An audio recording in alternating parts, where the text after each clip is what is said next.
আৰু ইফালে হেপাহৰ ৰঙালী আঁতৰিবলৈ সাজু হৈছে দেশৰ ৰাজধানী দিল্লীৰ সমীপৰ গুৰুগ্ৰামত বাস কৰা অসমীয়াসকলো। বিহুৰ আখৰাত ব্যস্ত শিশুৰ পৰা বয়োজ্যেষ্ঠসকলো। 11 আৰু 12 পিৰিয়ড অসম এছ'চিয়েশ্যন গুৰুগ্ৰামৰ উদ্যোগত দুদিনীয়াকৈ অনুষ্ঠিত হ'ব ৰঙালীৰ অনুষ্ঠান। এই অনুষ্ঠানৰ বাবেই এতিয়া আখৰাত ব্যস্ত হৈছে সকলো।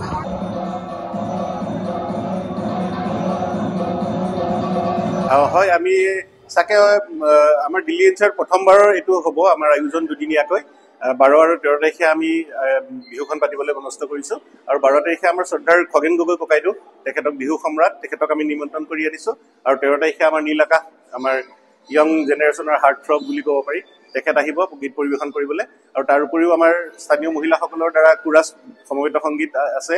আৰু আমি অসমীয়া ষ্টুডেণ্ট এছ'চিয়েশ্যন যিটো আশা ND, তেখেতসকলৰ যিটো বিহু দল আছে, ধনশিৰি বিহু হুঁচৰি দল, তেখেতসকলেও আমি নিমন্ত্ৰণ কৰিছোঁ।